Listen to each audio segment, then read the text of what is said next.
جن سوالات میں دلچسپی ہے کہ ان کے تم نے جواب دیے کہ نہیں دیے, وہ سوال اللہ نے قرآن میں ہائی لائٹ کر دیے اور بتا دیا جو یہ کوشچنز ہیں جن کے بارے میں تم سے قیامت کے دن سوال ہوگا. اس نے خود اپنا کلام نازل کر کے بتا دیا کہ ان کی تیاری کر کے رکھو. میں تم سے قیامت میں نہیں پوچھوں گا دھرنے میں کہ تمہارا کیا تجزیہ تھا کہ یہ کامیاب ہوگا دھریا کہ کامیاب نہیں ہوگا. میں تم سے یہ نہیں پوچھوں گا. اللہ جو ہم سے پوچھے گا سب سے پہلا سوال خوب ذہن میں رکھیں, ام خلقوا من غیر شیء ام هم الخالقون. خود بخود وجود میں آئے تھے, ایک دھماکے کے نتیجے میں وجود میں آئے تھے, بندر سے اتفاق سے انسان بن کے وجود میں آئے تھے, یا تم نے خود اپنے آپ کو بنایا تھا؟ اس سوال کا مجھے بولو جواب چاہیے. ہم میں سے بہت سے لوگ اس سوال کے جواب میں دلچسپی نہیں لیتے. بڑے جو سائنس کا طالب علم ہے وہ خدا کے انکار میں بڑے آرام سے کنی کترا کے نکل جاتا ہے. کہتا ہے یہ سائنس کا ٹاپک ہے کہ انسان کیسے وجود میں آیا. سائنسدانوں کی رائے پیش کی جاتی ہے, یوں ہوا تھا پھر یوں ہوا تھا پھر یوں ہوا تھا, کروڑوں اربوں سال میں یہ وسیم بھائی وجود میں آ گئے.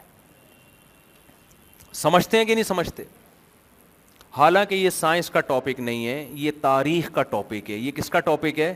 ہسٹری کا, تاریخ کا. اور جب انسان وجود میں آیا تھا تو اس وقت ہسٹری بتانے والا اور لکھنے والا کوئی بھی موجود نہیں تھا. لہذا یہ ایسا ٹاپک ہے کہ اس کی اسٹارٹنگ تک میں اور آپ اپنی کھوپڑی استعمال کر کے پہنچ ہی نہیں سکتے. یہ ایسے ہی جیسے سائنسدانوں سے آپ پوچھیں کہ عمران خان جیتے گا یا ہارے گا, وہ بولے بھائی یہ تجزیہ نگاروں سے جا کے پوچھو. ڈاکٹر سے پوچھ رہے نا اپنے کسی محلے میں ڈاکٹر سے کہ آپ کا کیا خیال ہے حکومت پلٹے گی کہ نہیں پلٹے گی, وہ کہے گا مجھے کیا پتا, میں تو تیرے گردے کے بارے میں بتا سکتا ہوں کہ وہ صحیح کام کر رہے ہیں کہ نہیں کر رہے.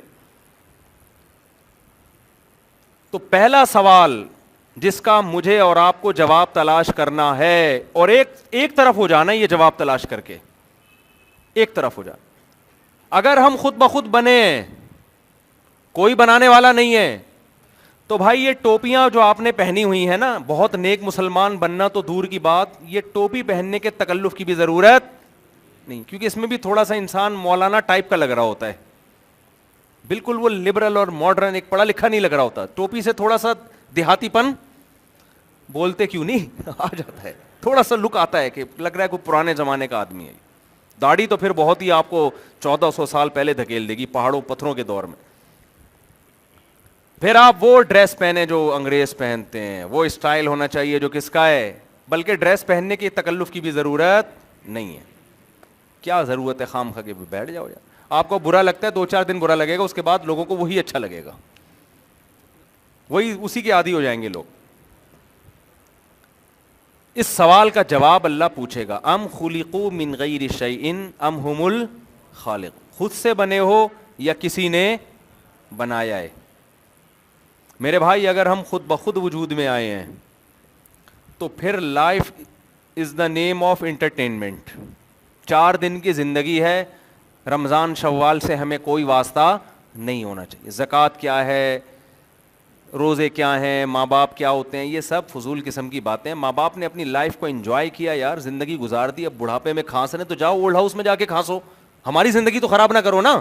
گورے کا جو موقف ہے نا بہت کلیئر ہے. وہ انگریز دور 4 کی طرح بات کرتا ہے یار, یہ انہوں نے جوانی گزار دی ہے, لائف کو انجوائے کیا, اب جاؤ اولڈ ہاؤس بنے, گورنمنٹ نے بنائے تمہارے لیے, کیرم بورڈ کھیلو وہاں جا کے, سنوکر کھیلو جیسے بوڑھے کھیل رہے ہوتے ہیں. ہمیں کھانس کے پریشان مت کرو, ہمیں ہماری لائف کو انجوائے کرنے دو, کیونکہ life is the name of entertainment. Entertainment کا نام ہے, ناچو گاؤ شراب پیو مزے اڑاؤ. لیکن اگر کسی نے بنایا ہے, کسی نے بنایا ہے, اور یقیناً بنایا ہے, ایسا حسن اتفاق نہیں ہو سکتا. ایک جانور پکار کے کہتا ہے کہ میں خود سے نہیں بناؤں. مور جب پر پھیلا کے کھڑا ہوتا ہے نا, اس کے پروں میں جو خوبصورتی ہے, اس کے پروں میں جو پینٹنگ ہے, وہ بزبان حال کہہ رہا ہوتا ہے کہ آج تک کوئی قلم ایسا نہیں ہے جو کسی ڈبے میں, کلر کے ڈبے میں ہو اور وہ زمین پہ گر کے ہوا کے چلنے سے خود بخود کروڑوں سال میں اتنا خوبصورت ڈیزائن اس نے بنا لیا ہو, تو میرے پروں میں اتنا خوبصورت ڈیزائن کس نے بنایا؟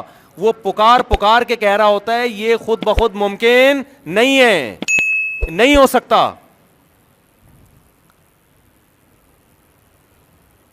ہمارے ایک دوست ہیں, ہوتے ہیں نا برگر فیملیوں والے, جو ہمیشہ بنگلوں میں ٹائم گزارا ہو, کبھی فطرت کی دنیا انہوں نے دیکھی نہ ہو.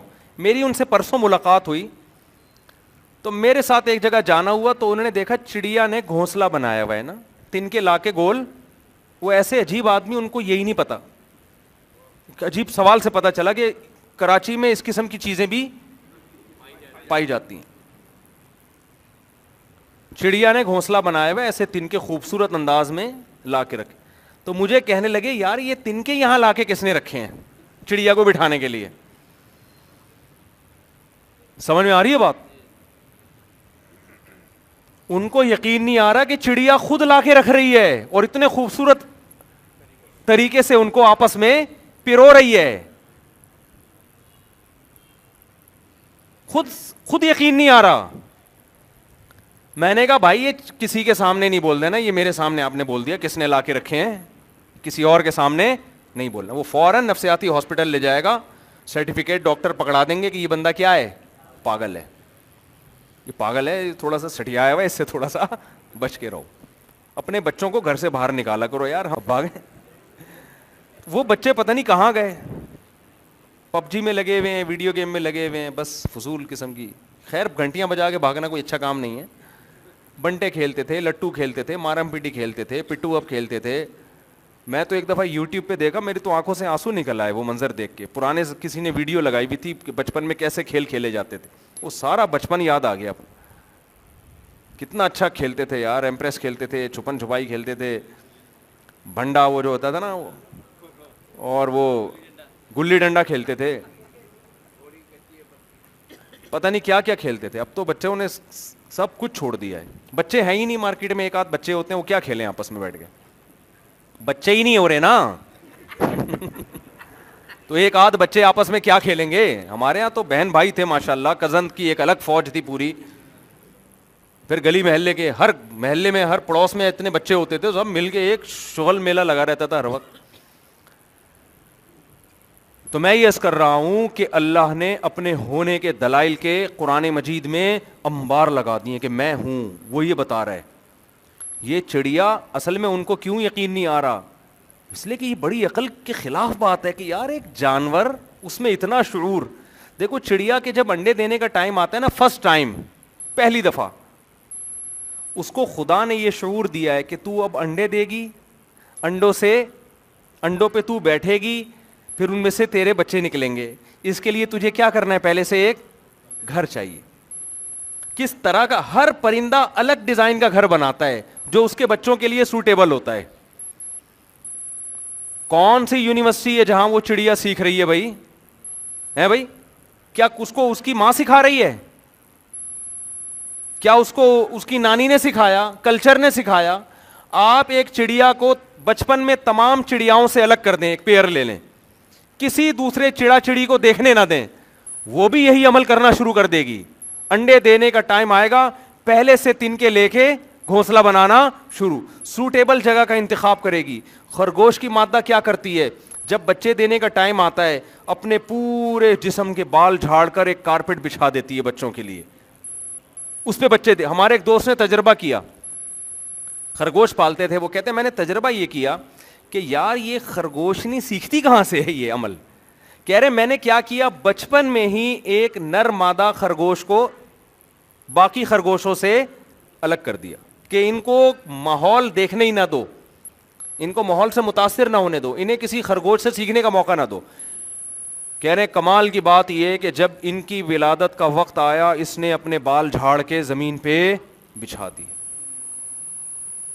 آپ کے لیے یہ عمل معمولی ہے, آپ کہتے ہیں نیچرل ہے, نیچرل. اللہ جگہ جگہ قرآن میں کہہ رہا ہے فلا ينظرون الى الابل كيف خلقت. او بھائی دھرنے میں شریک لوگوں, کیا تم دیکھتے نہیں ہو؟ او بھائی اپنے وسائل میں غور کرنے والے لوگوں, ہر وقت کاروبار بزنس کی خبر کرنے والے لوگوں, ہر وقت گھریلو ٹینشنوں میں پڑے ہوئے لوگوں، افلا ینظرون الی الابل کیف خلقت، اس اونٹ کو دیکھتے نہیں ہو کیسے پیدا کیا گیا؟ یہ اللہ کے مسائل ہی کچھ اور ہیں بھائی، اللہ کی باتیں کیا ہیں؟ اوحا ربک الی النحل، اس شہد کی مکھی کو نہیں دیکھتے ہم نے کیسا بنایا؟ آپ جب دکان میں جائیں گے شہد کی بوتل کو چاروں طرف سے تحقیق کریں گے کہ یہ خالص ہے یا نہیں ہے، اس کے کیا کیا فائدے ہیں، حکیم صاحب سے پوچھیں گے میں شوگر کا مریض ہوں کھا سکتا ہوں کہ نہیں کھا سکتا، ڈاکٹر سے رابطہ کریں گے۔ اللہ قرآن مجید میں شہد سے متعلق اس طرح کی ایک بات بھی تذکرہ نہیں کرتا، اللہ کے اور ہی مسائل ہیں۔ اللہ کہہ رہا ہے اس شہد کو جب تم دیکھا کرو تو سوچا کرو یہ آیا کیسے ہے تمہارے پاس۔ اوحا ربک الی النحل، چھوٹی سی مکھی، اتنی سی کھوپڑی اس کی، آپ اسے کسی یونیورسٹی میں لے جائیں ہنر سکھانے کے لیے، یونیورسٹی والے بولیں گے بھائی اس کو جانور ہے، اس کو ہم کیا سکھائیں، اس میں تو عقل ہی نہیں ہے، یہ کیا پروڈکٹ مارکیٹ میں لے کر آئے گی، اس کو کوئی بندہ لے کر آؤ، انسان لے کر آؤ، وہ بھی عاقل بالغ ہو، سمجھدار ہو، چھوٹا سا بچہ اٹھا کے نہ لے آئیں آپ۔ اللہ کہتے ہیں تیرے رب نے اس شہد کی مکھی کی چھوٹی سی کھوپڑی جسے تو کھول کے دیکھے گا 2-4 تاروں کے علاوہ کچھ بھی نظر نہیں آئے گا، اسے ایسا ہنر سکھا دیا ہے، ان اتخذی من الجبال بیوتا ومن الشجر، پہاڑوں پہ اپنا گھر بنا اور درختوں پہ اپنا گھر بنا، خاندانی بناتی ہے کہ بحریہ ٹاؤن میں بھی ریاض ملک آج تک ایسا گھر نہیں بنا سکا، وہ تو سیمنٹ بجری کے گھر بنائے گا، موم کے گھر، وہ بھی ریاض ملک ہی نام ہے نا، ایک دن میں نے ریاض بصرہ کہہ دیا تھا، وہ پھر کسی نے کہا ریاض بصرہ تو بھائی لشکر جنگوی کے تھے کوئی بڑے، ریاض ملک، سوری ملک ریاض، تو ایسا گھر بنایا۔ ہمارے ہاں جو کنسٹرکشن کا کام سیکھتا ہے این ڈی یونیورسٹی میں پہلے 4 سال لگائے گا، 4 سال لگانے کے بعد اگر کراچی میں پڑھے گا تو ککھ بھی اس کو پھر بھی نہیں آئے گا، ویسے تو کسی یونیورسٹی میں نہیں آتا لیکن یہاں بالکل ہی بھی نہیں آئے گا اس کو۔ اس کے بعد وہ کئی سال ماہر انجینئروں کے ساتھ ٹائم لگائے گا، عمارتیں بنتا دیکھے گا، کتنا گارا ڈالا جاتا ہے، کتنا سیمنٹ ایڈ کیا جاتا ہے بھائی، اس کے بعد کتنی بڑی بلڈنگ بنانی ہو تو زمین کتنی کھودنی ہے، اس میں کتنا موٹا سریا ڈلے گا، کئی سال لگتے ہیں اس کو یہ کام سیکھنے میں۔ اس کے بعد بھی اگر کوئی بڑا پھر پل بناتے ہیں، بلڈنگیں بناتے ہیں، تھوڑے عرصے کے بعد وہ اطلاع آتی ہے کہ وہ بلڈنگ خود بہت گر گئی۔ عمارت بنانا آسان کام نہیں ہے۔ شہد کی مکھی اپنے لیے ایسا سوٹیبل گھر بناتی ہے کہ سائنسدان یہ کہتے ہیں جو غیر مسلم ہیں کہ شہد بنانے کے لیے اس سے زیادہ سوٹیبل گھر ہو نہیں سکتا۔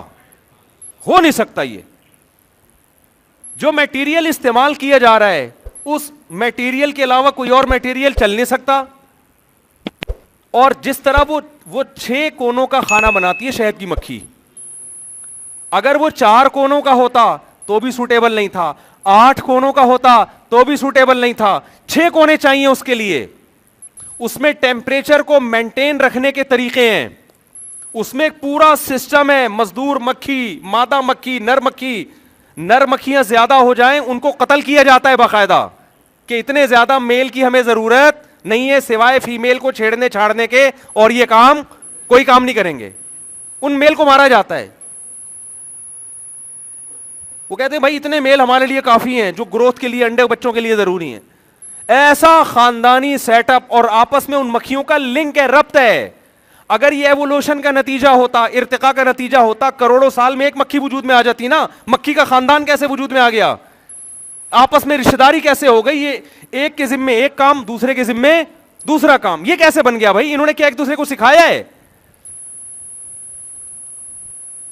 ایسا آپس میں کنیکشن ہے، یہ سکھا رہے ہیں ایک دوسرے کو۔ ملکہ مکھی کا کام ہے مینجمنٹ، اس کا کیا کام ہے؟ وہ پورے سسٹم کو مینج کر رہی ہے، وہ اپنا کام کرے گی، وہ کسی اور کے کام میں ٹانگ نہیں اڑائے گی۔ یہ اتفاق سے ہو گیا کروڑوں سال میں، آج تک اتفاق سے میرے بھائی ایسا نہیں ہو سکتا 2 اینٹیں آپس میں جڑ جائیں۔ کبھی آپ نے دیکھا ایک دیوار کھڑی ہوئی ہے، خوبصورت سی دیوار ہے، اینٹیں آپس میں جڑی ہوئی ہیں، آپ پوچھ رہے کیسے جڑ گئیں؟ کروڑوں سال میں طوفان آیا اور یہ اینٹیں اڑ اڑ کے ٹھک ٹھک ٹھک کر کے جڑ گئی ہیں۔ احرام مصر ہے نا، احرام مصر دنیا کا ایک عجوبہ ہے کہ نہیں ہے؟ کیا خیال ہے؟ ارے بھائی احرام مصر دنیا کے 7 عجوبوں میں سے ایک عجوبہ ہے۔ اس میں یہ ہے کہ ان پہاڑوں پر اتنی بڑی بڑی بے جوڑ دیواریں کس نے کھڑی کر دیں, ایسی عمارتیں کس نے بنا دیں, 4000 سال پہلے ٹیکنالوجی نے اتنی ترقی کیسے کر لی, کون تھا اس وقت اتنا بڑا سائنسدان جس نے اتنی بڑی بڑی دیواریں بنا دیں؟ اس کا جواب بہت آسان ہے, خود سے بن گئی. کوئی کہہ سکتا ہے یہ جواب؟ بولتے کیوں نہیں بھائی, سائنسدان بول دیں یار, جیسے وسیم بھائی خود سے وجود میں آ گئے اتفاق سے, بندر سے ترقی کرتے کرتے یہاں تک پہنچ گئے, تو احرام مصر میں اتنی بڑی دیوار کروڑوں سال میں خود بخود بن گئی. وہاں کوئی نہیں کہتا کہ یہ دیوار آٹومیٹیکلی خود بخود کروڑوں سال میں وجود میں آئی. کہہ رہے نہیں, اتنا خوبصورت ڈیزائن کسی نے بنایا ہے. کیسے بنایا ہماری عقل میں نہیں آتا, بنا نہیں ہے, بنایا گیا ہے. تو جس انسان نے وہ دیوار بنائی, جن انسانوں نے, وہ کیسے خود سے وجود میں آ گئے بھائی؟ تو ایک ایک چیز گواہی دے رہی ہے. دیکھو جانوروں کی نسل بڑھنی ہے نا, اللہ نے ماں کی ممتا کا جذبہ جن جانوروں میں رکھا ہے, یہ وہ جانور ہیں جن میں گروتھ ریشو کم ہے. جن جانوروں کا گروتھ ریشو بہت زیادہ ہے ان میں ماں کی ممتا والا جذبہ اللہ نے نہیں رکھا.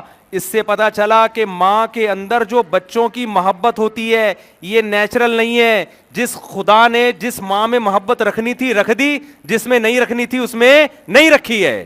اس کو ہم نے نیچر سے تعبیر کیا ہے. میں 2-4 مثالیں دیتا ہوں, جلدی سے بات کو سمیٹتا ہوں. میں مچھلیوں کی جو اسپیڈ ہے نا, ہزاروں انڈے دیتی ہیں مچھلیاں. کیا خیال ہے, کبھی آپ نے ایکویریم میں مچھلیاں پالی ہوں گی نا, مچھلیاں 2-4 انڈے نہیں دیتی, 12-13 انڈے نہیں ہوتے, ہزاروں انڈے ہوتے ہیں سمندر میں. مچھلی سب سے پہلے انڈے دے کے انڈے کھانا شروع کرتی ہے. وہ اپنے انڈوں کی حفاظت بولنے پر گورنمنٹ نے پابندی لگے, بولنے نہیں کرتی. ہاں مجھے آواز چاہیے, میں جو اتنا زور لگا رہا ہوں مجھے اس بیان کے کوئی پیسے ویسے نہیں مل رہے, خوب سمجھ لیں. یونیورسٹی میں ایک ایک لیکچر کے ٹھیک ٹھاک پیسے ہوتے ہیں, ہم فری پھوکٹ میں بیان کر کے جا رہے ہیں, تو کچھ سنے گا تو پھر بولیں گے نا. اگر آپ بیٹھے ہوئے ہو تو پھر فائدہ نہیں ہے. یونیورسٹی کہاں سے آ گئی؟ یہ آپ کی وجہ سے ایسا ہوا ہے. مچھلیاں ہزاروں انڈے دیتی ہے ایک ایک ٹائم پہ, ہزاروں بچے پیدا ہوتے ہی اپنے بچوں کو کھانا شروع کر دیتی ہے. قدرت نے اس کو بھی بچے دیے, ماں کی ممتا کا جذبہ نہیں دیا, کیونکہ ماں کی ممتا کا ہونا یہاں ضروری نہیں تھا. کھا جاؤ کوئی بات نہیں, جتنے بچیں گے اتنے سمندر کی زندگی برقرار رکھنے کے لیے کافی ہیں. کیونکہ ماہرین کہتے ہیں مچھلیاں جتنے انڈے دیتی ہیں, مچھلی اگر اپنے بچوں کو نہ کھائے تو سمندر میں پاؤں رکھنے کی جگہ نہ ہو, وہ بھوک سے مرنا شروع کر دیں گی. جو پرانی والی ہیں, جتنی خوراک ہے اس حساب سے انڈے بچے پیدا ہو رہے ہیں, باقی انسان نکال لیتا ہے, بس کافی ہے. سانپ ہزاروں انڈے دیتی ہے اس کی مادہ, بچے پیدا ہوتے ہی سب سے پہلے کھانا شروع کرتی. وہ اس کے بھی انڈے ہیں, اس کے بھی بچے ہیں, ماں کی ممتا کا جذبہ نہیں. اگر یہ نیچرل ہوتا نا اپنے بچوں سے محبت, تو سانپ کے دل میں بھی ہونی چاہیے تھی, یہ مچھلی کے دل میں بھی ہونی چاہیے تھی, نہیں ہوتی. جن جانوروں کی گروتھ ریشو کم ہے, کھائے بھی جا رہے ہیں بہت زیادہ, گروتھ ریشو کم ہے, جتنی گروتھ ریشو کم ہوگی اتنا ماں کے ممتا کا جذبہ زیادہ ہوگا. اس کا مطلب یہ پلاننگ ہے. ذالک تقدیر العزیز العلیم, یہ مینجمنٹ ہے ایک ایسے بادشاہ کی طرف سے جو ہر چیز پر قدرت رکھتا ہے اور اس کائنات کے ایک ایک ذرے سے واقف ہے کہ کس کو کتنی محبت دینی ہے. پینگوئن کا نام سنا ہوگا نا آپ نے, جو سمندروں, وہ جو ادھر نارتھ کی طرف رہتے ہیں, سمندر جو جہاں برفانی سمندر ہوتا ہے, ہاں انٹارکٹیکا وغیرہ میں. آپ یوٹیوب پہ ڈاکومنٹری دیکھ لیں نا, فلموں کے علاوہ بھی تو کچھ دیکھنا چاہیے انسان کو. آپ ذرا اس کی ڈاکومنٹری دیکھیں جا کے, کیونکہ اس کے گروتھ ریشو بہت کم ہے, اس کا گروتھ ریشو بہت کم ہے. قدرت نے اس میں ماں کی ممتا بھی رکھی اور باپ کی بپتا بھی رکھ دی ہے. سمجھ رہے ہیں نا, جن کا جیسے جیسے کم ہو رہا ہے نا, تو ماں کے ساتھ کون انوالو ہو رہا ہے, باپ بھی پال رہا ہے اپنے بچوں کو. باپ کی بپتا, بپتا تو نہیں کہتے ہم نے بنا دی ہے ماں کی ممتا سے. جیسے ٹرک کے پیچھے لکھا ہوتا ہے نا, ماں کی دعا جنت کی ہوا, تو ایک کے پیچھے لکھا تھا باپ کی دعا ٹریکٹر کا دھواں. سمجھ رہے؟ تو یہ ٹرکوں بسوں والے کچھ نہ کچھ بناتے رہتے ہیں, وہ کہیں باپ کا ستایا ہوا ہوگا کہیں بیچارہ. اب آپ دیکھو یہ جو پینگوئن ہے اس کی نسل بہت تھوڑی بڑھتی ہے, لیکن آپ نیٹ پہ سرچ کریں یہ بچوں کو کیسے پالتے ہیں. اتنی ٹینشن لیتا ہے یہ, برفانی ہواؤں کے تھپیڑے برداشت کرتا ہے ایک بچے کی زندگی بچانے کے لیے, کیونکہ اگر اس میں یہ جذبہ نہ ہوتا ان کی نسل بالکل ختم ہو جاتی ہے, بالکل ختم, ملیا میٹ ہو جاتے یہ. ذالک تقدیر العزیز العلیم, اللہ کہتا ہے قرآن میں ان جانوروں کا تذکرہ کر کے, اس کائنات کا تذکرہ کر کے, یہ آٹومیٹیکلی نہیں ہو رہا. تقدیر کہتے ہیں مینجمنٹ کو, اندازہ, ایک اندازہ لگایا جاتا ہے نا, یہ اندازے ہیں, یہ خود بخود نہیں ہے, خود بخود مینجمنٹ نہیں ہوتی. کسی کمپنی میں آپ گئے, مینیجر صاحب بیٹھے ہوئے ہیں, لوگ امپلائز ٹائم پہ آ رہے ہیں, ٹائم پہ جا رہے ہیں, تنخواہیں چل رہی ہیں, مارکیٹ میں پروڈکٹ آ رہی ہے کمپنی کی, آپ کو یہ آٹومیٹیکلی ہو رہا ہے. نہیں بھائی, آٹومیٹیکلی نہیں ہو رہا, کچھ بڑے بڑے دماغ بیٹھے ہوئے ہیں جو اس کو دیکھ رہے ہیں, چلا رہے ہیں اس کو. تو اللہ کی نظر میں سب سے امپورٹنٹ سوال کیا ہے؟ ام خلقوا من غیر شیء ام هم الخالقون, بنے ہو یا کسی نے بنایا ہے, یہ سب سے امپورٹنٹ سوال ہے. اس سوال کا جواب آپ کو تلاش کرنا ہے اور ایک رائے قائم کرنی ہے. خود سے بنے ہیں تو بالکل بھی تکلف کی ضرورت, رمضان, شوال, عید, بقرعید, یہ سب ہمارے اور آپ کے لیے فضول قصے کہانیاں ہیں. گوروں کی طرف لائف گزارو.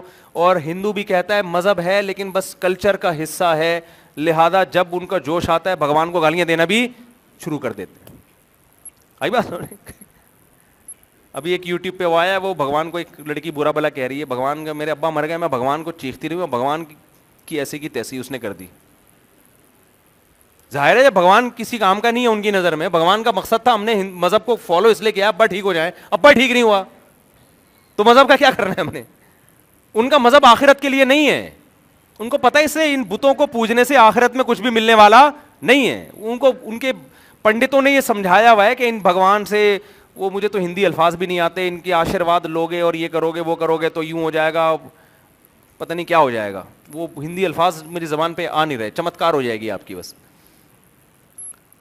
عیسائی کو پتہ ہے کہ جس مذہب کو میں فالو کر رہا ہوں اس کے ضمیر کہتا ہے کہ اس کا آخرت میں مجھے کچھ بھی ملنے والا نہیں ہے. یہ خوب سمجھ لیں. ان کے دل کی آواز ہے کہ یار صرف 25 دسمبر کو سیلیبریٹ کر لینا اور ایک دن چرچ جا کے بس کچھ گیت مالا سن کے آ جانا, کیا اس لیے عیسیٰ ابن مریم کو دنیا میں بھیجا گیا تھا؟ کچھ گیت سن کے آ جاتے ہیں وہ. ان کو پتہ ہے وہ مذہب سے رشتہ رکھتے ہیں کلچر کی وجہ سے. باپ دادا کرسچن تھے, ٹھیک ہے یار, تھوڑا بہت مذہب اچھی چیزوں کی تعلیمات کر دیتا ہے, جھوٹ نہیں بولو سچ بولو, ٹھیک. سکھ مذہب کو اس لیے فالو کرتا ہے تو اس کے باپ دادا کا دین ہے. کہتے ہیں یار خام خامے ٹکر لینا, تو جب جا رہے ہیں کوئی پابندیاں تو نہیں ہے نا سکھ مذہب میں. وہ شراب بھی پی رہے ہیں, وہ ٹھیک ہے پابندیاں شراب پر شاید ان کے مذہب میں ہوں لیکن وہ اتنی زیادہ کوئی سخت نہیں ہے, تو اس لیے وہ سب کچھ کر رہے ہیں. تو مذہب ختم دنیا سے, ایک انٹرٹینمنٹ ہے, ایک کلچر ہے. تو میں آپ سے یہ عرض کر رہا ہوں کہ اگر اللہ نہیں ہے میرے بھائی, کوئی کائنات کو بنانے والا نہیں ہے, تو ہمیں بھی مذہب سے اتنا رشتہ قائم رکھنا ہے جتنا ہندو کا ہندوازم سے, عیسائی کا عیسائی مذہب سے, سکھ کا سکھ مذہب سے. آپ ٹوپی کبھی کبھار پہن لیا کریں اس لیے کہ آپ کے والد صاحب ٹوپی پہنا کرتے تھے, اور کرا بھی دیا کریں ٹوپی کیونکہ وہ بھی کرایا کرتے ہوں گے. ٹوپی تو پاکستانی کلچر ہے. ہماری خواتین ویسٹرن ڈریس, یہاں کا ڈریس کچھ اور ہے, امریکہ میں جا کے ڈریس کچھ اور ہے. بھئی یہاں کا کلچر اجازت نہیں دیتا تو تھوڑے سے یعنی کپڑے ہونے چاہیے, وہاں کا کلچر اجازت دیتے, تو کلچر کے حساب سے ہماری سیٹنگ چل رہی ہے, سمجھتے ہو. تو ہمارا مذہب سے اتنا رشتہ ہے جس سے ہمیں دنیا میں فائدہ ہے, بس اس سے زیادہ مذہب کو فری کرانے کی ضرورت بالکل بھی نہیں ہے.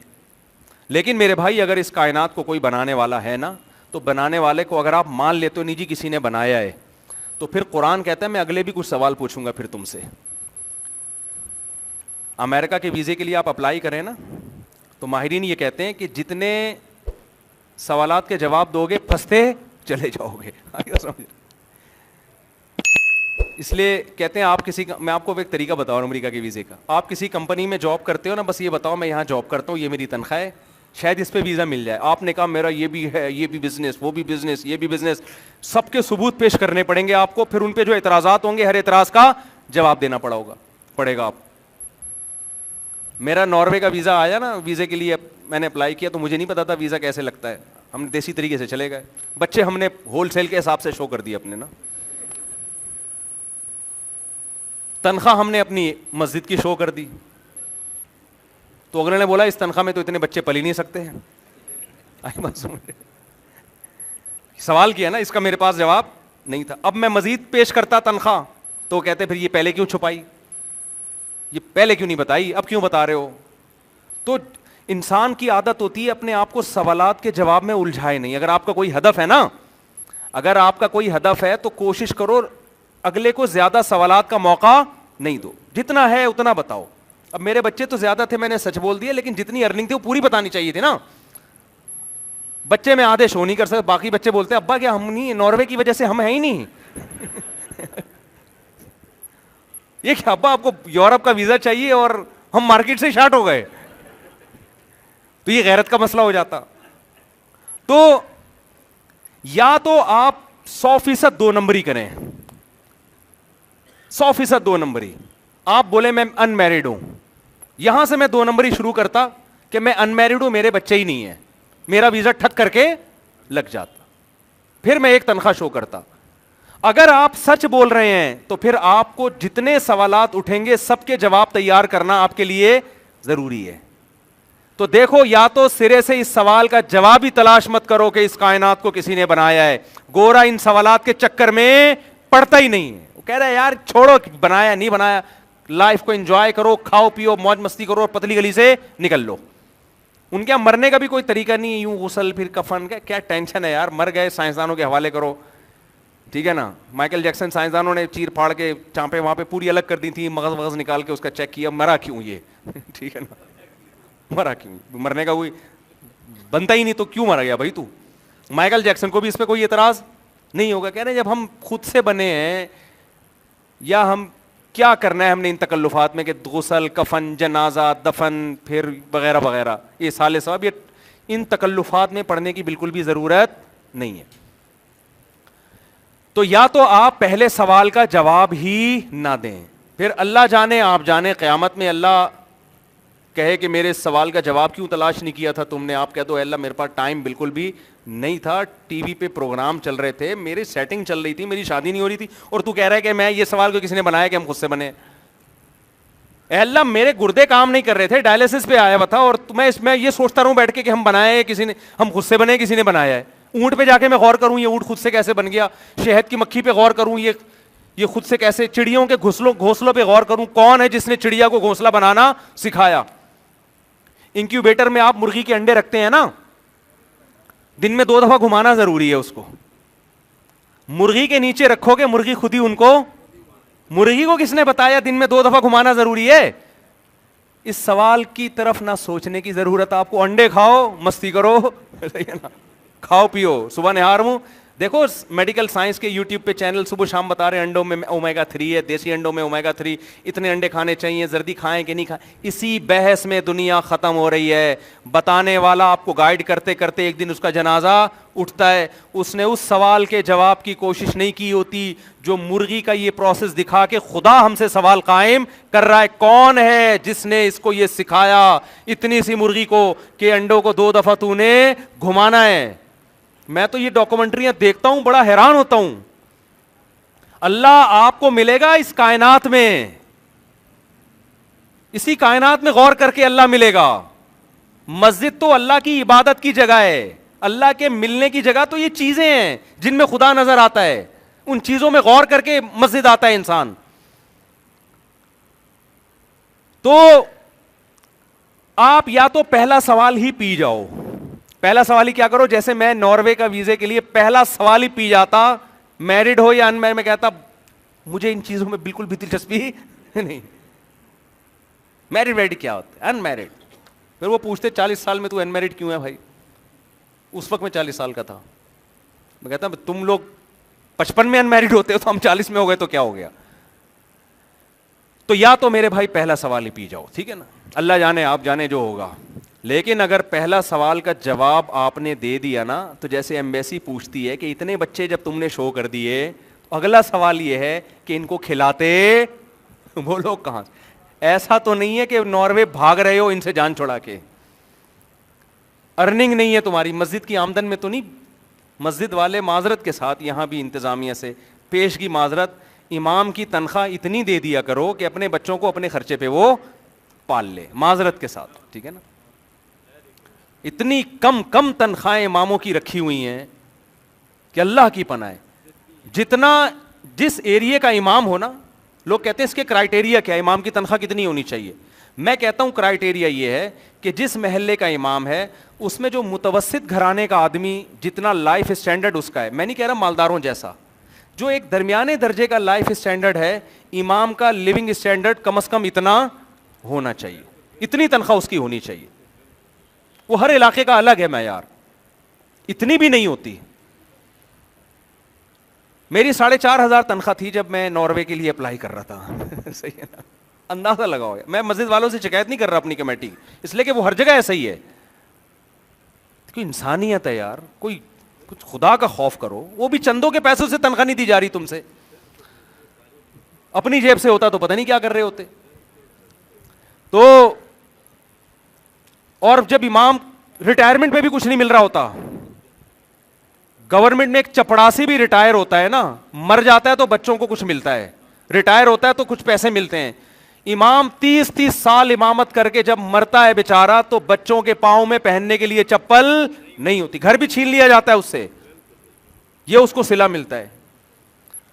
تو اتنا زیادہ ظلم کر رہا ہوں, اللہ بھی پوچھے گا قیامت کے دن. خیر پہلا سوال قائم ہوگا تو آگے کے سوالات اٹھیں گے نا. پہلا سوال ہی پی گئے تو پھر سب چیزیں پیچھے رہو. کیا دے رہے ہو امام کو تنخواہ, دے رہے ہو نہیں دے رہے, وہ آپ کا ہیڈ ہی نہیں ہے. تو ہم پہلے سوال میں ہی مٹک کے رہ گئے, جلدی سے آگے جا رہے ہیں. بس اب میں بات ختم کر رہا ہوں جلدی سے سمیٹ.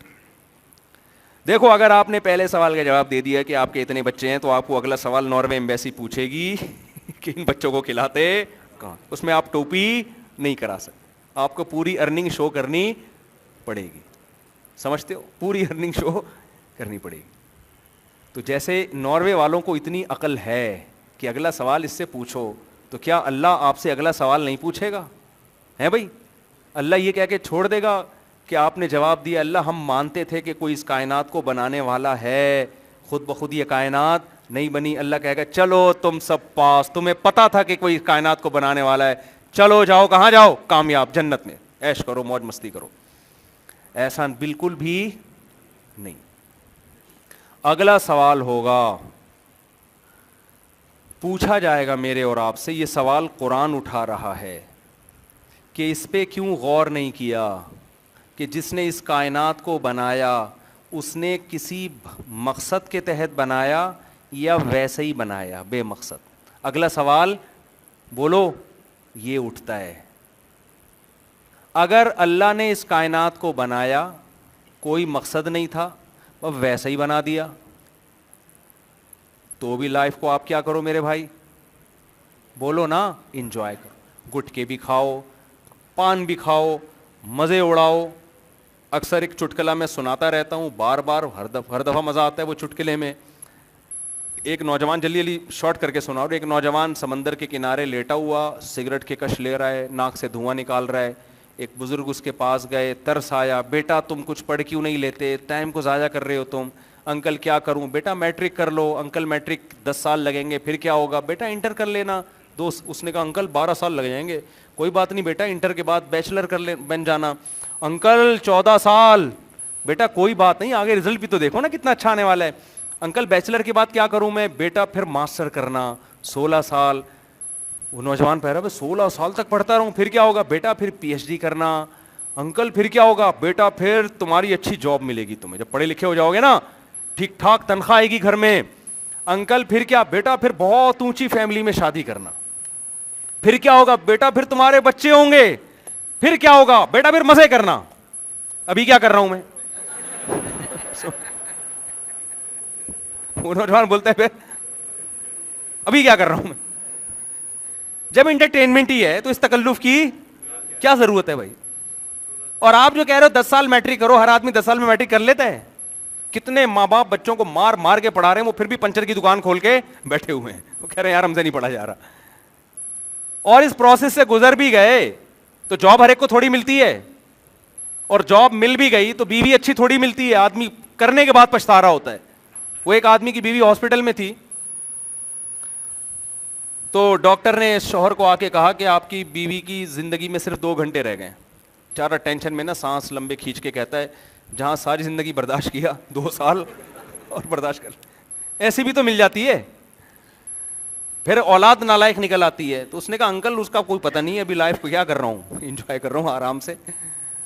تو میں آپ سے یہ عرض کر رہا ہوں کہ اگر اللہ نے اس کائنات کو بنایا بے مقصد, کوئی سوال و جواب نہیں ہے, کوئی حساب و کتاب نہیں ہے, موت کے بعد زندگی نہیں ہے, اور نہ جنت ہے نہ جہنم ہے, نہ ہماری آزمائش ہے, کوئی مقصد نہیں ہے, وہ ویسے ہی اللہ کا دل کیا, اللہ نے بنا بنو کے بس دیکھ رہا ہے چلو یار میں بھی دیکھوں کیا ہو رہا ہے, ٹھیک ہے نا, جلسہ کامیاب ہوتا ہے یا ناکام.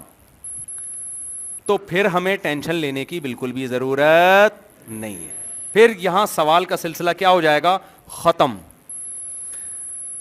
لیکن سوال یہ پیدا ہوتا ہے کہ قرآن اس پر ایک اشکال اٹھاتا ہے کہ دنیا میں کوئی ذرہ برابر عقل رکھنے والا انسان کوئی بڑا کام بے مقصد, دیکھو یہ سوال میرے اور آپ کی نظر میں اتنے اہم نہیں ہیں, اتنے اہم نہیں ہیں, لیکن اللہ کی نظر میں یہ سوالات بہت اہم ہیں, بہت اہم. اس کو آپ ہلکا نہ سمجھو. اگر بنایا ہے بے مقصد, اللہ کہتا ہے یہ کیسے ممکن ہے, آپ نے کوئی بلڈنگ بنائی بڑی خوبصورت, کمال کر دیا اس میں, لوگوں نے آپ سے پوچھا کیوں بنائی, آپ کے ویسے ہی ابھی توڑ دوں گا اس کو. لوگ پاگل خانے میں جمع کرائیں گے کہ نہیں کرائیں گے کہ یار تو سمجھدار آدمی ہے, تو سمجھدار. بچے گھروندے بناتے ہیں چھوٹے چھوٹے, ریت میں گھر بناتے ہیں اور پھر توڑ دیتے ہیں کھیل تماشے کے لیے. تو کیا خدا اس کائنات کو بنانے والا محض انٹرٹینمنٹ کے لیے بس ایسا ہی پیدا کر دیا؟ اس میں کتنا ظلم ہو رہا ہے اس دنیا میں. ایک دن میں نے کچھ دن پہلے میں نے ویڈیو دیکھی, چائنا میں کتوں کو کیسے کھایا جاتا ہے. زندہ کتا لٹکا دیا اور اس کو آگ سے جلا رہے ہیں زندہ کو, وہ چیخے مار رہے, ترس آ رہا ہے ہمیں اس کے اوپر. یا تو میرے بھائی کوئی مقصد ہے, آخرت ہے جس کا ہمیں حساب و کتاب دینا ہے, یا اگر کچھ بھی نہیں ہے, قرآن کہتا ہے ام نجعل المتقین کالفجار ام نجعل المسلمین کالمجرمین. یہ کیسے ممکن ہے کہ دنیا میں لاکھوں کروڑوں انسانوں کا قتل کرنے والا, ہزاروں انسانوں کی جان لینے والا, جانوروں پہ انسانوں پہ ظلم کرنے والا, دولت غصب کرنے والا, یتیم کا مال کھانے والا, کمزوروں پہ ظلم کرنے والا, مرنے کے بعد مٹی ہو کے وہ بھی ختم, اور دنیا میں جو انسانیت کی خدمت کر کے گیا, بڑے بڑے کام کر کے گیا, بہت اچھی لائف اس نے گزاری, مرنے کے بعد وہ بھی مٹی ہو کے ختم. اللہ فرماتے ہیں ذالک ظن الذین کفروا, یہ گمان ان لوگوں کا ہے جو کافر ہیں, غیر مسلم ہیں. وہ مجھ پر الزام لگاتے ہیں کہ موت کے بعد کوئی زندگی نہیں ہے, بے مقصد ہے, سب فنش ہو جائے گا, ختم. اللہ فرماتے ہیں اتنی بڑی گالی انہوں نے مجھے دی ہے کہ میں نے پیدا کیا اور مجرم اور نیک کا انجام سیم کر دوں, برابر کر دوں, مٹی میں ختم کر کے سب کا انجام سیم ہو جائے. اتنی بڑی گالی مجھے دی ہے کہ ایسی گالی دینے والوں کے لیے میں نے آخرت میں آگ تیار کر کے رکھی ہے, اس سے کم عذاب میں ان کو نہیں دوں گا. بہت بڑا الزام ہے اس خالق کائنات. اس دنیا میں ایسے لوگ بھی ہیں جنہوں نے ایک آدمی نے 100 انسانوں کو قتل کیا ہے, ایسے لوگ بھی ہیں. آپ تاریخ اٹھا کے دیکھو کیسے کیسے ظالم گزرے ہیں. تو بھائی اگر کوئی حساب و کتاب نہیں ہے, سب فنش, تو میرے بھائی یہ الزام کس پر ہے؟ بولو, اللہ پر الزام ہے. کوئی بھی باضمیر آدمی یہ بات نہیں کر سکتا. اس لیے آپ کو اپنا یہ کانسیپٹ یا تو ایک طرف ہو جاؤ, بولو نہیں ہے بھائی, اللہ پھر جب پوچھے گا نا قیامت کے دن مجھ پہ ایسا الزام کیوں لگایا, آپ جانو اللہ جانے, ٹھیک ہے نا, آپ جانو اللہ جانے. لیکن اگر آپ کے پاس کوئی جواب اس کا نہیں ہوا تو اللہ کہتے ہیں میں نے ایسے لوگوں کے لیے کیا رکھی ہے, آگ رکھی ہے, جو میرے پہ یہ الزام لگاتے ہیں. کیونکہ اس سے بڑی پھر کوئی دھاندلی نہیں ہے. دیکھو دنیا میں انصاف نہیں مل سکتا, دنیا میں جتنی جرم ہوتا ہے اس کی پوری، ایک آدمی 100 انسانوں کو قتل کرتا ہے اس کو بھی پھانسی پہ لٹکایا جاتا ہے، ایک انسان کو قتل کرے اس کو بھی پھانسی پہ. دنیا میں پوری سزا ملنا ممکن نہیں ہے، بلکہ اس کے اگینسٹ ہو جاتا ہے. جس نے قتل کیا ہوتا ہے وہ بری ہوتا ہے، اور جو مظلوم ہوتا ہے اس کو پھانسی کے پھندے پہ لٹکا دیا جائے. یہ تو دنیا میں صبح شام ہم دیکھ رہے ہیں. یہاں انصاف ملنا ممکن نہیں ہے، ناممکن ہے، ہو نہیں سکتا انصاف. انسان کا علم کامل نہیں ہے، انسان کی قدرت کامل نہیں ہے.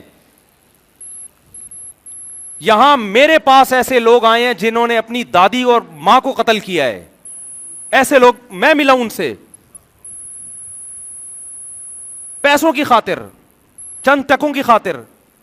ماں کو قتل کرنے والا جس نے بچپن میں پالا ہو، پیسوں کی خاطر اس کو قتل کر دیا. آپ کیا سمجھتے ہو وہ بھی مرنے کے بعد ویسا جس نے ماں کی قدموں میں جنت تلاش کی، جو ماں کے لیے اپنا سب کچھ قربان کر دیا، اس کو بھی خدا مار کے ختم کر دے گا؟ بلکہ ماں کا قتل کرنے والا بعض دفعہ پنپتا ہوا نظر آ رہا ہوتا ہے، بعض دفعہ اس کی عزت سے اس لوگوں کو نہیں پتا ہوتا یہ کتنا بڑا ظالم ہے. تو میرے بھائی اگر موت کے بعد زندگی نہیں ہے، حساب و کتاب نہیں ہے، تو ٹھیک ہے آپ اس سوال کو پی جاؤ اور لائف اپنی مرضی کے بولو مطابق گزارو. لیکن اگر حساب و کتاب ہے، اور قرآن ان اعتراضات کے جواب بھی دیتا ہے، یہ جو ہم کہتے ہیں نا مر کے مٹی ہو کے ختم ہو گئے دوبارہ کیسے زندہ ہوں گے، قرآن کہتا ہے یہ کیسا الزام لگا رہے ہو؟ جو خدا اس مٹی سے انسان بنا سکتا ہے، جو مرغی کو 21 دن تک یہ سکھا سکتا ہے کہ ایسے ایسے گھمانا ہے، اور اس چوزے کے اس انڈے کے اندر ایک زردی ہے ایک سفیدی، 21 دن کے اندر اس میں آنکھیں بھی بن گئی، ٹانگ بھی بن گئی، ناک بھی بن گئی، دل بھی بن گیا، دماغ بھی بن گیا، جگر بھی بن گیا، اور مغز بھی بن گیا. یہ ساری چیزیں بن کے 21 دن میں چوزا خول پھاڑ کے باہر آیا. باہر آتے ہی اس کو اپنی ماں کا بھی پتا ہے، اپنے دشمن کا بھی پتا ہے. بلی کو دیکھ کے چیختا ہے، حالانکہ آج تک اس نے بلی کو چیر پھاڑ کرتے ہوئے نہیں دیکھا. ماں کی گود میں گھسنے کی کوشش کرتا ہے، اور پہلے دن سے دانا چگنا شروع کر دیتا ہے. اس کو پتا ہے کیا کھانا ہے کیا نہیں کھانا. ایسے ایسے کمالات جس خدا کے، جس نے منی کے قطرے سے انسان کو بنایا. ایک پانی کا قطرہ ماں کے رحم میں گیا، ماں روٹی کھا رہی ہے، اسی روٹی سے بچے کی آنکھ بن رہی ہے، اسی روٹی سے بچے کی ناک بن رہی ہے، اسی روٹی سے بچے کا دل بن رہا ہے، اسی سے بچے کا دماغ بن رہا ہے، اسی سے بچے کی ناک بن رہی ہے. صرف 9 مہینے کے مختصر عرصے میں یخلقکم فی بطون امہاتکم، اللہ کہتے ہیں ماں کے پیٹ میں تمہیں بنا رہا ہوں، فی ظلمات ثلاث، 3 اندھیروں کے اندر. کوئی کنسٹرکشن کرنے والا مزدور ڈینٹنگ پینٹنگ کرتا ہوا نظر نہیں آئے گا. کوئی چھینی ہتھوڑے لے کر ٹویوٹا کمپنی میں جب گاڑی بنتی ہے، ہزاروں مستری، ہزاروں مزدور اور ہزاروں میکینک لگے ہوئے ہوتے ہیں. کوئی ٹائر بنا رہا ہے، کوئی اسکرو بنا رہا ہے، کوئی ونڈ اسکرین بنا رہا ہے، کوئی بونٹ بنا رہا ہے. یہاں کوئی بھی نہیں ہے، روٹی سے بن رہی ہیں، گوشت سے، دودھ سے ساری چیزیں بن رہی ہیں. ایسے سافٹ ویئر اس پانی کے اندر اس خالق کائنات نے انسٹال کر دیے. ادھر 9 مہینے میں دھکا دے کے اس کو ماں کے رحم سے باہر نکالا. باہر نکلتے ہی اب ماں روٹی کھا رہی ہے، دودھ پیدا ہو رہا ہے، ماں کی چھاتیوں میں جانا شروع. اور بچہ کچھ بھی نہیں جانتا لیکن ماں کی چھاتیوں کی طرف لپکنا شروع. اس کو خدا نے ماں کے پیٹ میں سکھا دیا، باہر آتے ہی ادھر تیری ڈائریکشن ہے، یہاں کا سفر کرنا ہے. اس طرح ماں کی چھاتی کو منہ میں لے کے سک کرنا ہے اور دودھ پیٹ میں اتارنا شروع کر دینا ہے. اور پھر جوانی کی دہلیز پہ قدم رکھتا ہے، آسمان سے بارشیں برس رہی ہیں، زمین میں تناور درخت پیدا ہو رہے ہیں. زمین کھود کے دیکھو، نہ آم کا ذائقہ، نہ آم کا رنگ، نہ امرود کا ذائقہ، نہ امرود کا رنگ. گوبر پانی مٹی کے ملاپ سے آم کی گٹلی ڈالی آپ نے، اس زمین کو سگنل دے دیا کیا پیدا کرنا ہے. گوبر پانی مٹی کے ملاپ سے آم کا درخت، ادھر درخت پیدا ہوتا ہے، ادھر اس میں پھول بننا شروع. وہ پھول تتلیوں کو، کیڑے مکوڑوں کو اٹریکٹ کرتے ہیں اپنی طرف. اس سے نر مادہ پھولوں کا ملاپ ہوتا ہے.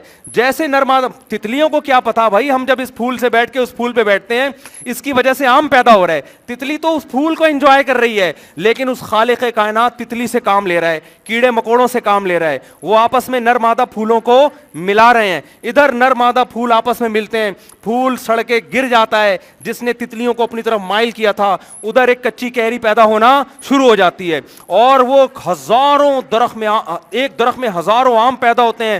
جیسے ہی آم پک کے تیار ہوتا ہے، اس کی خوشبو، اس کا ذائقہ دیکھو، اور زمین کے گوبر اور مٹی کو دیکھو. اس مٹی سے اس نے آم پیدا کیا. جیسے ہی آپ اس آم کو کاٹ کے دیکھتے ہیں آپ کی عقل حیران ہو جاتی ہے. وہی گٹلی جو زمین میں میں نے دفن کی تھی، مٹی اور پانی کے ملاپ سے قدرت نے اس گٹلی سے ہزاروں گٹھلیوں کو پیدا کر دیا کہ درخت لگاتے چلے جاؤ اور آم پیدا کرتے چلے جاؤ. جو خدا مٹی کو ایسے پروسیس سے گزار سکتا ہے, جو ماں کے پیٹ میں آنکھ, ناک اور کان پیدا کر سکتا ہے, جو خدا مرغی کو یہ سکھا سکتا ہے کہ کیسے تو نے اس کے پیٹ سے چوزے نکالنے اور کیسے حفاظت کرنی ہے, وہ خدا قبروں میں مرنے کے بعد, انسان کے مٹی ہونے کے بعد 1 سیکنڈ میں انسان بنا کے اپنے سامنے کھڑا کر سکتا ہے. جو بدبخت یہ کہتا ہے کہ مٹی بننے کے بعد دوبارہ پیدا نہیں ہوں گے, قیامت کے دن اللہ کہتا ہے ان لوگوں کو میں آگ میں ڈالوں گا. اتنی قدرت کے نمونے انہوں نے اپنی آنکھوں سے دیکھ لیے. اونٹ کو دیکھ لیا, شہد کی مکھی کو دیکھ لیا, جنگلی جانوروں کو دیکھ لیا, خربوزوں کو پیدا ہوتے ہوئے دیکھ لیا, پھولوں کو پیدا, کیسے خوشنما پھول, ان کے اندر کیسی خوشبو, کیسی ان کے اندر رنگت. انظروا الی ثمرہ اذا اثمر وینعی, قرآن انار کی مثال دیتا ہے. اس انار کے پھلنے کو دیکھو, کیسے زمین میں گوبر پانی مٹی کے ملاپ سے پودا پیدا ہوا, پھول پیدا ہوئے, کچا انار پیدا ہوا, اور ہوتے ہوتے ہوتے ہوتے ایسے پھٹ کے مسکرانا شروع کر دیتا ہے اور اس کے اندر سے رس گرنا شروع ہو جاتا ہے. اور کیسے اس کو جب پھاڑتے ہو اس کے اندر کیسے ترتیب سے دانے جڑے ہوئے ہوتے ہیں, ایسے نہیں بے تکے لگے ہوئے ہوں, کیسے جھلیوں کے اندر تہبتے دانے ہوتے ہیں. ذات الاکمام, ایک خوبصورت پیکنگ میں ان درختوں میں اس پھلوں کو اس نے پیدا کیا. ہر پھل کے اوپر ایک ڈبہ ہے, ایک پیکنگ ہے. سیب کے اوپر ایک چھلکا لگا دیا, کیلے کے اوپر ایک چھلکا لگا دیا. جیسے ہی چھلکا اتاریں گے پیکنگ سے باہر آ گیا, وہ خراب ہونا شروع ہو جائے گی. ایسا خوبصورت نظام اس نے پیدا کیا. قرآن کہہ رہے کوئی مسئلہ نہیں ہے میرے لیے. منہا خلقناکم, اسی مٹی سے بنایا ہے. وفیہا نعیدکم, تھوڑے دنوں میں مٹی کر کے دوبارہ ختم کر دیتا ہوں. 2 پروسیس اپنی آنکھوں سے تم نے دیکھ لی ہیں, اس لیے ایمان لاتے ہو کہ دیکھ چکے ہو. ایک اور عمل باقی ہے جو تم نے دیکھا نہیں ہے, وہ کیا ہے؟ ومنہا نخرجکم, اسی مٹی کو ریورس کر کے دوبارہ انسان بنا کے اپنے سامنے کھڑا کر دوں گا میں.